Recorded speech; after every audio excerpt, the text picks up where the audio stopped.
Hello everyone, my name is Ethan Lynn. I'm one of the sales representatives here at Ekolot, Texas, and today we will be doing an aircraft review on this beautiful 2019 Ekolot Topaz. So starting here, you can see that this airplane is the KR030 Topaz. The type code is a Kilo Romeo 30. We'll go ahead and open the oil cap here.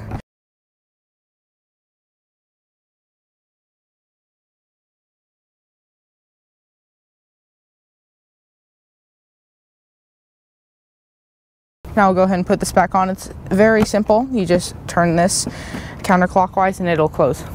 Now with this aircraft, this is powered by the Rotax power plant, so let's go take a look at that now. Simply aligning it and turning it counterclockwise or clockwise, it does not matter.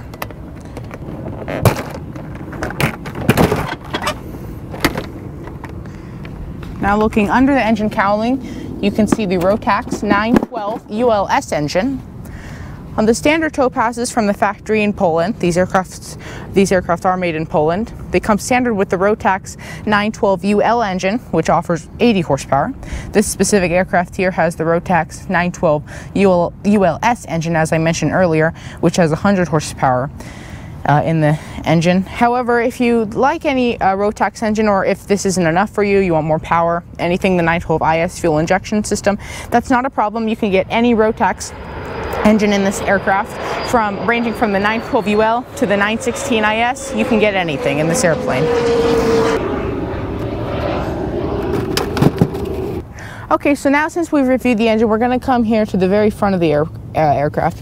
Right here you can see that we have an oil thermostat. This is an option from the factory. What the oil thermostat does is it warms the oil temperature, and it shortens the amount of time that the oil temperature is warm. So the minimum operating oil temperature is 51 degrees Celsius. So that will warm it up to 51 degrees Celsius minimum in a shorter amount of time as if you didn't get that. And of course we have the radiator down there, followed by the landing light below that. This is a fixed pitch 3-blade propeller given from the factory. It's a standard option. This one here has the paint on the propeller. However, a constant speed propeller is an option. However, that's a 2-blade. However, you would need to get the Rotax 912 IS, the version 3, so that it is capable with the constant speed propeller. Moving over here, we have the side of the airplane. You have air intake vents in case if you get warm when you're flying. Here in Texas, you use that all the time because it's 100 degrees out every day. You have wheel pants on the airplane. That is standard from the factory, so you get slightly better fuel burn. And even to mention, this airplane, since it has the Rotax power plant, it only burns about 4 gallons per hour in cruise. I've seen as low as 1.8 gallons per hour when we're cruising at, that was at 8,500 feet. So this airplane burns very minimal fuel, and it also uses automotive fuel. Okay, so the minimum is 91 octane, so you do not need 100 low lead in this plane. It is capable of having 100 low lead, but it is not necessary. So that means that your operating costs are going to be cheaper as well, because automotive fuel is cheaper than 100 low lead. Moving across the wing here, you have it's a high wing, obviously, so you have your wing strobe and wingtip lights.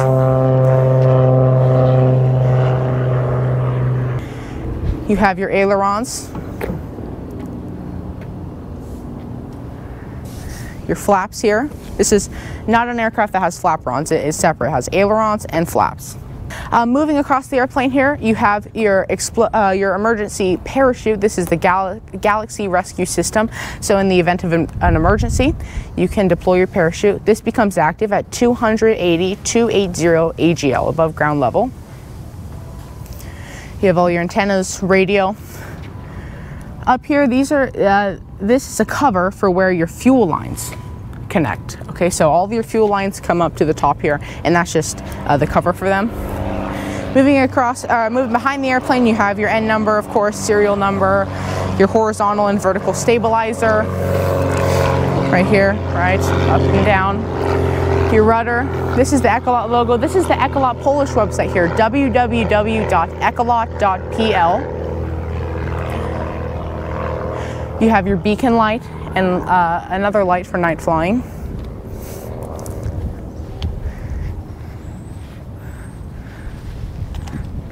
And now, since we are on the other side of the airplane, I'm going to have you take a look at the baggage compartment. Very simple. Again, you just use this key, open it, and there's your baggage compartment. We have the flight bag in right now, but that is a good example.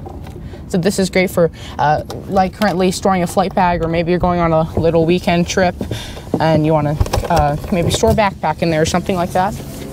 Once again, we have the other wing flaps, ailerons. You have this on the other wing as well, but a fuel cap, so you can put fuel into the airplane. And now on the left wing, you see that we have our pitot tube. This is a pitot static tube. So airspeed, altitude, etc. And of course, you have your tie-down straps on this side and the right side. Now we're going to take a look inside the airplane. It's very simple getting into this plane. Usually I hop in just like this and then bring your knees over. Now it's in a cold, dark state. How do we start it? That's no problem. We're going to turn the master switch on, which is right here, alternator on, and then we're going to turn the avionics on. This is actually called the Canardia. This is the Canardia Nessus. It's an 8.4-inch touchscreen. However, if you would like Garmin or something like that, you can get that. That is a special order from the factory, but as long as it fits in this dashboard, that is possible. So with this screen, you can, this is your button here, you just push it in, you can change the altimeter, where you're going, etc. You can choose, this airplane has autopilot, so you just hit this little person button here, then you can turn on the autopilot level. So if you're turning or climbing or anything, it'll level the airplane, so level the wings and level the pitch. It's a 2-axis autopilot system, the pitch and the aileron and the roll. Track, you can set what heading you would like, altitude, and flight director. That'll bring you on course to your destination. You can switch different screens, so you have that screen, you can have your map and traffic, your 6-pack, your whole map, and then your engine monitor page. Coming over here, you have your magnetos, avionics key, fuel pump, landing light, strobe lights, and wingtip lights. If you do have more things from the factory, you will obviously have more switches. You have your engine choke here, radio, and transponder. Now, in case if your touchscreen fails, you have your coordination, your heading, airspeed, altitude, and VSI, vertical speed indicator. You have your dashboard lighting for night flights. I'll put my hand there so you can kind of see the red light there. And in case if the winds, in case if you're flying through fog or anything like that, the windscreen will fog up through these black holes right there.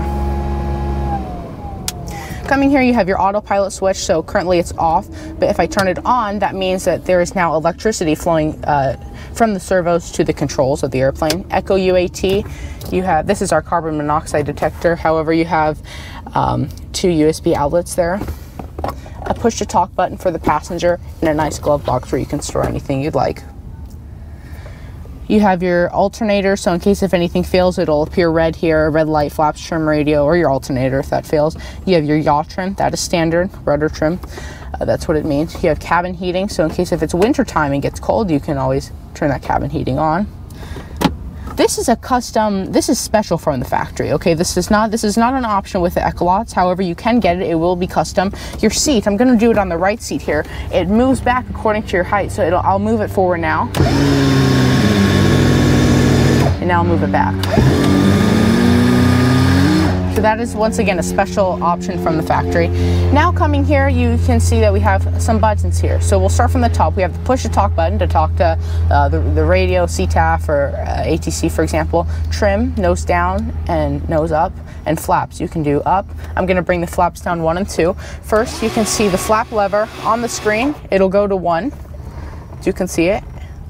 And then it will go to 2. And so then if you look out your window, you can see that the flaps are down to the setting of 2. And this airplane is not like many airplanes where it's a notch and then it automatically goes to flaps 1 and 2. You can't change what degree it is. In this airplane you can. So if, let's say I don't want flaps 2, but I want flaps 1, I want a middle, you can do flaps in the middle too. So I'll just bring it up here and you can see that it is in the middle. So it does not need to be 1 and 2. It is automatically all controlled, as you can see. So we'll bring it up. Coming back to the control stick, you can see that with the rudder pedals, it's just a rudder pedal. There are no toe brakes. So you just brake with this brake level here, or brake lever here. They're hand brakes. Standard from the factory is the Caspar braking system. That's a European brand. However, this airplane has Behringer brakes, one of the best general aviation brakes. Coming down here, of course, you have your master switch, alternator, fuel valve, and if I turn the fuel valve on, you will see the starter button. Coming here, you have a very nice, comfortable armrest. With the middle, you can store many of your items. Your pilot microphone jacks, pilot 1, pilot 2. This is your ELT to reset on or off. And then coming up here, you have your emergency parachute. So once again, in the event of an emergency, obviously when you're flying, this pin will be pulled out, but since we're on the ground, the pin is in. You would just pull the parachute out and the parachute would deploy. That's it for the walk around on the Ekolot Topaz. Thanks for watching, and I hope you enjoyed it.